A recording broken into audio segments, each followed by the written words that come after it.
এই যে নির্বাচনকালীন সময়ে যদি টাকার অপব্যবহার হয়, টাকা দিয়ে যদি ভোট কিনতে কেউ কিনে, তাইলে কিন্তু বন্দর নারায়ণগঞ্জের উন্নয়ন হবে না। আগে আমার যদি কিছু দানের যদি কোনো জায়গা থাকে, আমার যদি সাহায্যের কোনো জায়গা থাকে, আমার যদি কোথাও কারোর পাশে দাঁড়াতে হয়, সেটা কিন্তু এই নারায়ণগঞ্জে। এর বাইরে তো আমাদের আসলে যাওয়ার জায়গা নাই।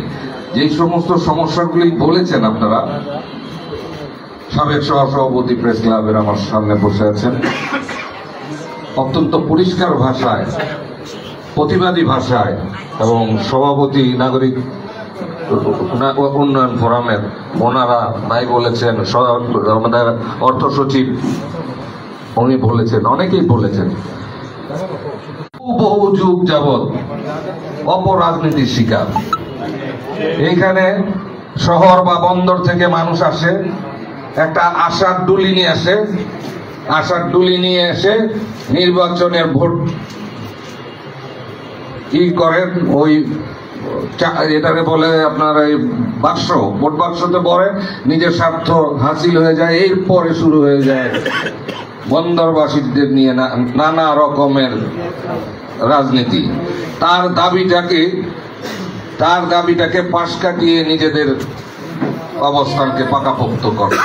আমি যেটা দেখেছি ছোটবেলা থেকে, দেখেন আমি কিন্তু অর্ধেক বন্দরবাসী, আমার বহু বন্ধু বান্ধব আছে এই বন্দরে, এখন এখানে আছে কিনা বাদল, হাসান, প্রায়ত নুরা, বহু বন্ধু বান্ধব আমার বহু সময় এই বন্দরে নবীগঞ্জে লক্ষণখোলায় কেটেছে।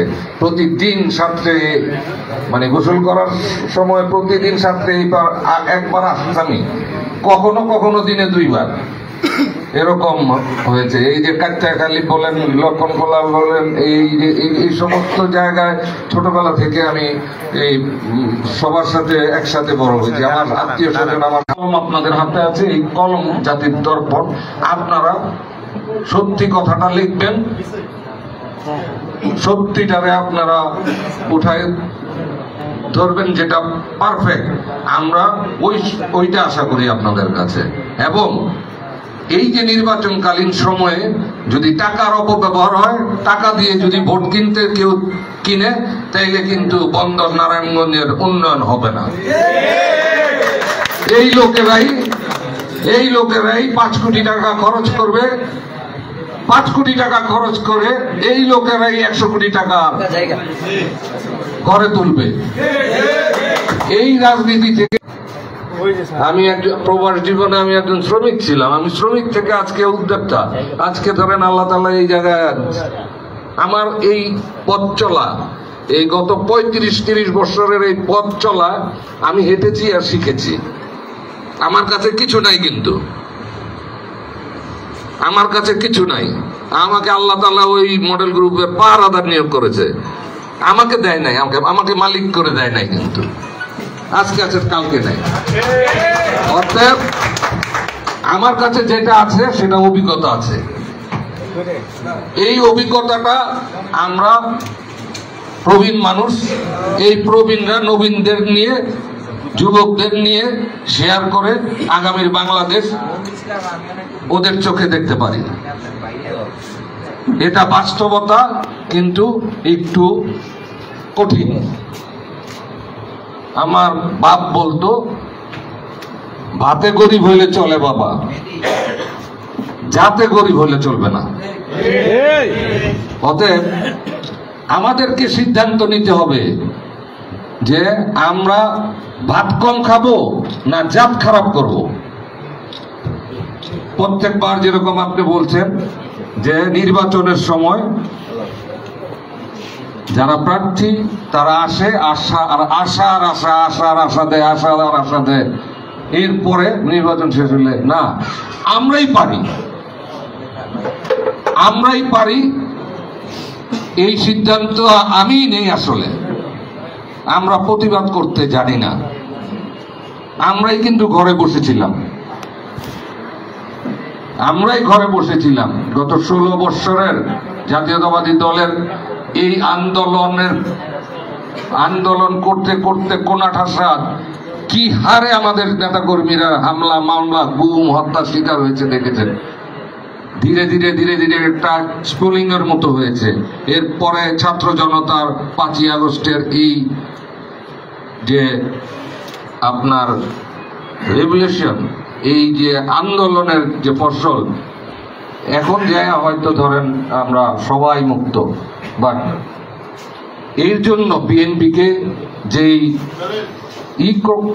ত্যাগ দিতে হয়েছে, একমাত্র একটি দল, সর্ববৃহৎ একটি দল, জাতীয়তাবাদী দল, যার সবচেয়ে বেশি ত্যাগ দিতে হয়েছে এই 16 বছর। আমাদের একটি নেতা কর্মী ঘরে বসে থাকতে পারে নাই। আমাকে অনেকেই বলে যে আজকে আপনাদের মাধ্যমে বলে যেতে চাই, আমাকে অনেকেই বলে যে উনি এতদিন কোথায় ছিল। আমি বলতে চাই ভারপ্রাপ্ত চেয়ারম্যান জনাব তারেক রহমানকে জিজ্ঞেস করেন আমি এতদিন কোথায় ছিলাম।